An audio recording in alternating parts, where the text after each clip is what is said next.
Hello everyone, नमस्कार, आदाब। Welcome to your channel, our channel Raunak community में। हमने इसके पहले वाले वीडियो में देखा था स्टरलाइजेशन एंड डिसइंफेक्शन का पार्ट 1 देखा था, जिसमें हमने क्या क्या कवर किया था। स्टरलाइजेशन का इंट्रोडक्शन कवर किया था और डिसइंफेक्शन का इंट्रोडक्शन कवर किया था। स्टरलाइजेशन में ये भी देखा था कि स्टरलाइजेशन हम किस किस मेथड से कर सकते हैं। तो मैंने सारा चीज ग्राफ के माध्यम से बताया है। अगर आपने उस वीडियो को ना देखा हो तो प्लेलिस्ट में जाके माइक्रोबायोलॉजी के प्लेलिस्ट पे जाके स्टरलाइजेशन एंड डिसइंफेक्शन का पार्ट 1 आप देख सकते हैं। हम इसमें देखेंगे पार्ट 2 में हम क्या देखेंगे।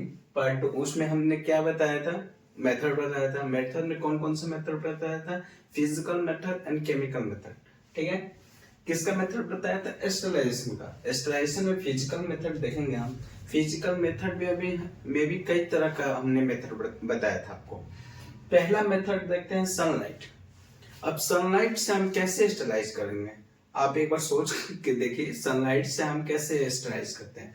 सनलाइट से हमको क्या मिलती है, रेज मिलती है, किरण मिलती है। अगर किसी भी इंस्ट्रूमेंट को या किसी भी अदर पार्टिकल्स को हम लोग को अगर स्टरलाइज करना है तो सनलाइट से क्या निकलती है, अल्ट्रावायलेट रेज निकलती है। ठीक है, इतना तो आप लोग पता होगा। सनलाइट से क्या निकलती है, अल्ट्रावायलेट रेज निकलती है। ठीक है, मैं थ्योरी भी बताऊंगा, पहले हम ओरली कर लेते हैं कवर, उसके बाद थ्योरी अच्छे से समझेंगे। सनलाइट में क्या निकलती है, अल्ट्रावायलेट रेस। अल्ट्रावायलेट रेस से हम लोग क्या करते हैं, किसी भी इक्विपमेंट को या किसी भी पार्टिकल्स को हम लोग स्टरलाइज करते हैं। स्टरलाइज कैसे करेंगे, उसको क्या, ये नेचुरल मेथड होता है, ये तो हमको आर्टिफिशियल नहीं होता है, ह्यूमन के द्वारा नहीं पाया जाता है, ये तो नेचुरल है। क्योंकि सूर्य का प्रकाश हम लोग को मिलता है, सूर्य का प्रकाश में क्या होता है, अल्ट्रावायलेट रेज होता है, जिसके कारण हम लोग क्या करते हैं, स्टरलाइज करते हैं। फॉर एग्जाम्पल हम लोग देखते हैं वाटर। अगर टैंक्स में वाटर है, ठीक है, अगर किसी भी टंकी में, छत पे आप लोग के टंकी में वाटर है, ठीक है, वो स्टरलाइज कैसे होगा, उससे बैक्टीरिया कैसे रिमूव होगा, आप एक बार सोच रहे हो। अगर उसको हम खुले में छोड़ते हैं, अगर कड़ी धूप है, ज्यादा धूप है, अगर उसको खुले में छोड़ते हैं तो उसका क्या होगा, बैक्टीरिया किल हो जाएगी, बैक्टीरिया क्या होगा, डेड हो जाएगा। एग्जाम्पल के माध्यम से देखिएगा, आसानी से समझिए सनलाइट क्या होता है। आप थ्योरी के हिसाब से किताबी भाषा में समझेंगे वो ज्यादा दिक्कत होगा, आराम से आसानी से सिंपल सी भाषा में समझिए। सनलाइट क्या होगा, सनलाइट से क्या निकलती है, अल्ट्रावायलेट रेस। ठीक है, अल्ट्रावायलेट रेस निकला। अल्ट्रावायलेट रेस का क्या काम है, मान लीजिए कोई भी अगर वाटर टंकी है, उसको हम खुले में छोड़ दिए तो उससे क्या होगा, बैक्टीरिया क्या होगा, किल होगा। अल्ट्रावायलेट रेज आ रही है, डायरेक्ट हमारी क्या प्रकाश पड़ रही है, किस पे, वाटर वाटर पे, टंकी में जो वाटर रखी है उस पे प्रकाश पड़ रही है, जिसके कारण हम क्या होता है, बैक्टीरिया किल होता है और वो वाटर क्या होता है, स्टरलाइज हो जाता है। ठीक है, ये सनलाइट आप लोगों को आई होप समझ में आ गया होगा। अगर नहीं समझ में आया, अगर किसी भी तरह के कोई भी जहां भी दिक्कत हो रहा है, आप लोग कमेंट बॉक्स में सेक्शन कमेंट कीजिएगा, हम उसका आंसर देने की पूरी कोशिश करेंगे। ठीक है, पहला मेथड हम लोग ने क्या देखा, सनलाइट। सनलाइट कौन सी मेथड है, फिजिकल मेथड। फिजिकल मेथड में पहला मेथड है सनलाइट, जो कि एक नेचुरल मेथड है, जो कि कोई ह्यूमन नहीं बना सकता है, ये नेचर से मिलती है हम लोग को। ठीक है, सूर्य का प्रकाश से मिलती है। सूर्य के प्रकाश में क्या पाया जाता है, अल्ट्रावायलेट रेज, जिसके कारण क्या होता है, बैक्टीरिया किल होती है। वाटर या किसी भी ऐसी इक्विपमेंट हो जिससे अल्ट्रावायलेट रेज से स्टरलाइज हो सके, उस वो चीजें हम लोग सनलाइट से करते हैं। ठीक है, ओके, हम आगे देखते हैं। दूसरा मेथड हम लोगों ने क्या देखा था, हीट। ठीक है, हीट के माध्यम से हम लोग क्या करते हैं, इक्विपमेंट को स्टरलाइज करते हैं। हीट में मैंने दो तरह का हीट बताया था, वो ग्राफ के माध्यम से सारी चीजें हमने बताया है। आप लोग अगर वीडियो को नहीं देखे हैं तो जाइए, प्लेलिस्ट में वीडियो पड़ा है, प्लेलिस्ट में माइक्रोबायोलॉजी का प्लेलिस्ट खोलिएगा और वहां से आप लोग स्टरलाइजेशन एंड डिसइंफेक्शन का पार्ट 1 देख सकते हैं। हीट में मैंने बताया था दो तरह का heat, dry heat and moist. ठीक है, ड्राई हीट में भी अलग अलग 4 तरह का मैंने टाइप्स बताया था। ठीक है, ग्राफ के माध्यम से अलग अलग 4 तरह के टाइप्स बताया था। अब हम देखेंगे इसको चारों टाइप को डिटेल में, चारों टाइप्स जो 4 टाइप है, रेडिएट, फ्लेमिंग, ग्रेशन, ऑटोक्लेविंग, ये चारों को हम डिटेल्स में देखते हैं कि उस चारों से कौन कौन से इक्विपमेंट कर सकते हैं स्टरलाइज, देखते हैं इसमें थ्योरी के हिसाब से। देखते हैं। ड्राई हीट में बताया था, ड्राई हीट में 4 तरह के स्टलाइजेशन प्रोसेस बताया था, जिसमें पहला आता है रेड हीट, ठीक है, Fleming, incineration, hot air oven. इसको आप लोग नोट करते भी जाइए। इसमें क्या होता है, ऑब्जेक्टिव क्वेश्चन ज्यादा बनते हैं, ठीक है।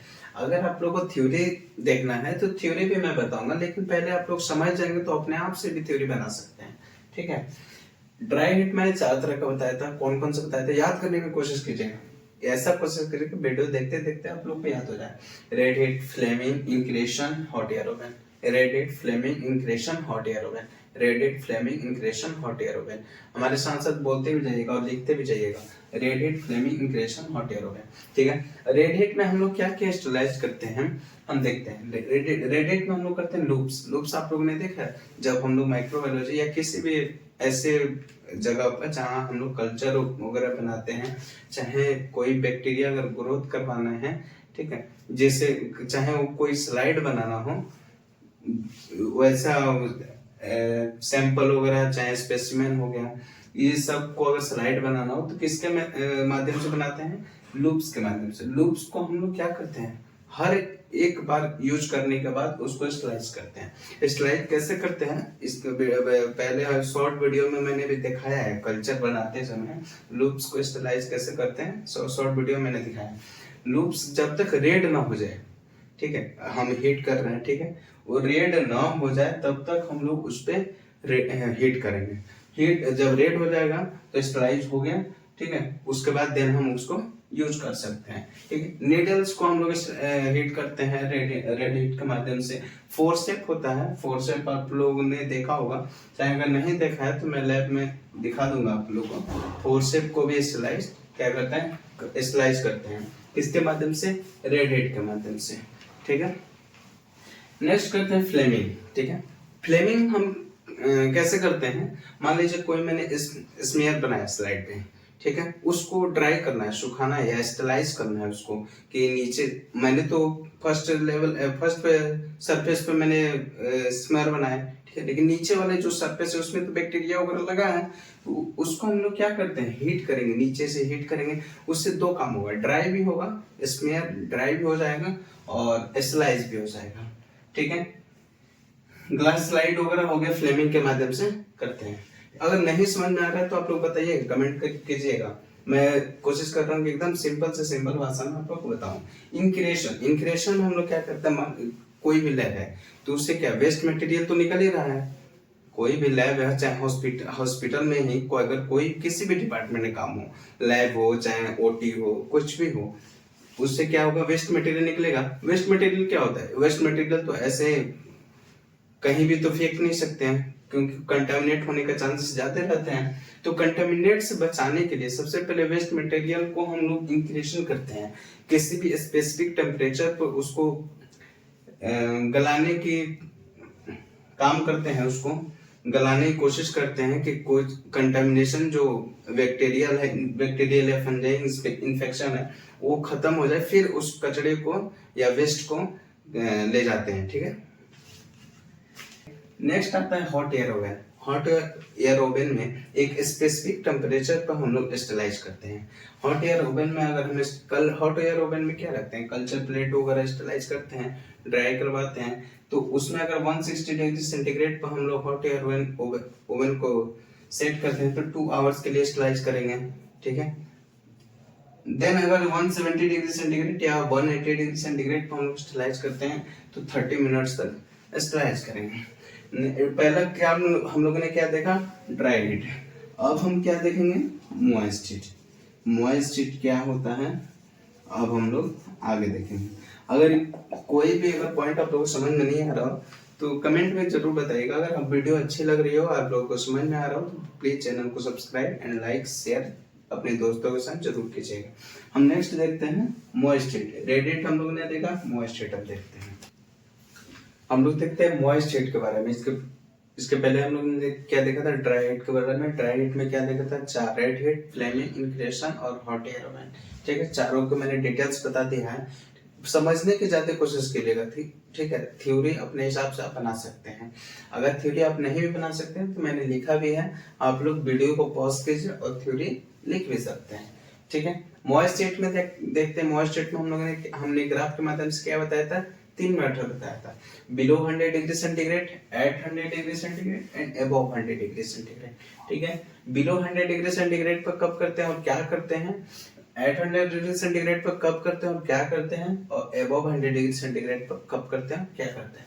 ठीक है, बिलो 100 डिग्री सेंटीग्रेड पर हम लोग क्या करते हैं कि उसमें क्या करते हैं, पास्चुराइजेशन करते हैं। अगर माने मिल्क का पास्चुराइजेशन करते हैं। ठीक है, मिल्क हम बॉयल कर रहे हैं। ठीक है, 63 डिग्री सेंटीग्रेड पर हम 20 मिनट्स के लिए बॉयल करेंगे। ठीक है, उसके ऊपर क्या आएगा, उसके ऊपर मक्खन आ जाएगा। उस पास्चुराइजेशन में हम लोग यही करते हैं कि मक्खन और दूध को अलग अलग करते हैं, पास्चुराइजेशन में यही करते हैं।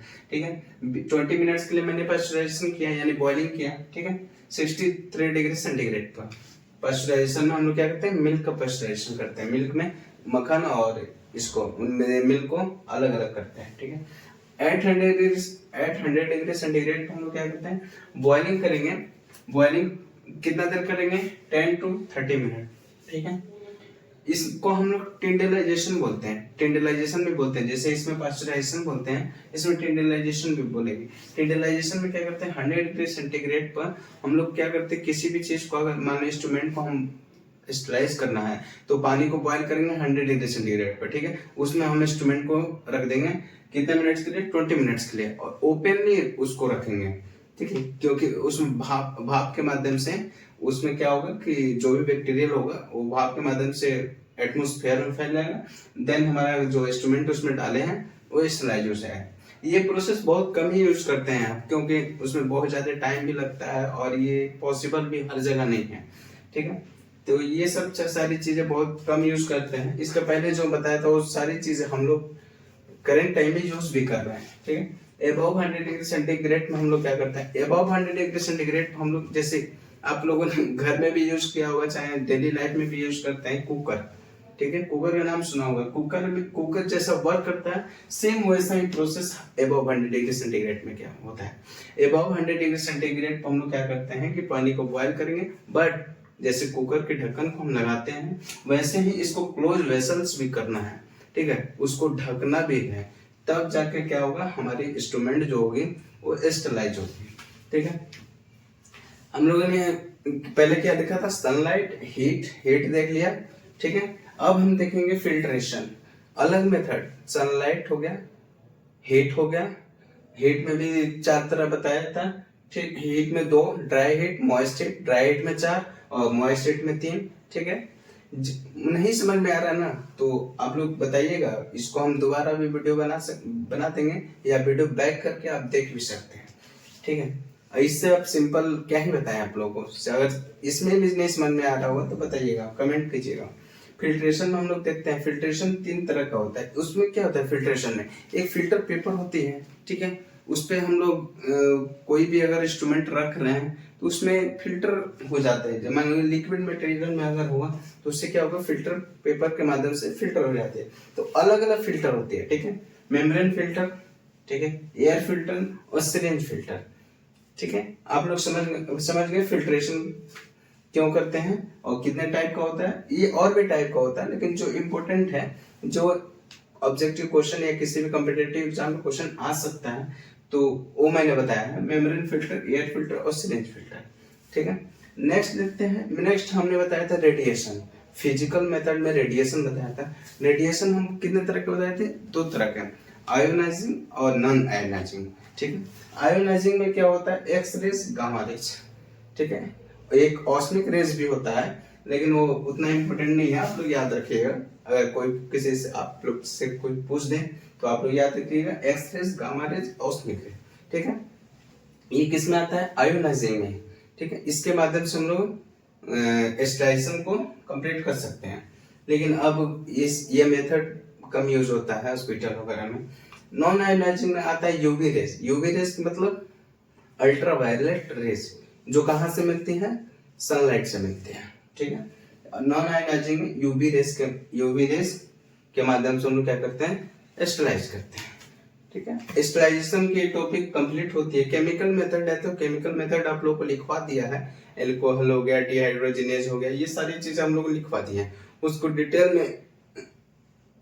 में ज्यादा कुछ नहीं पूछा जाता है क्वेश्चन वगैरह में, एग्जाम वगैरह में। आप लोग बस उतना ही याद रखिए केमिकल मेथड में कौन कौन सा केमिकल हम लोग स्लाइसिंग के लिए यूज करते हैं, ठीक है। स्लाइसिंग एंड डिसइंफेक्शन की टॉपिक यहाँ कंप्लीट होती है, पार्ट 1 और पार्ट 2 में कंप्लीट होती है।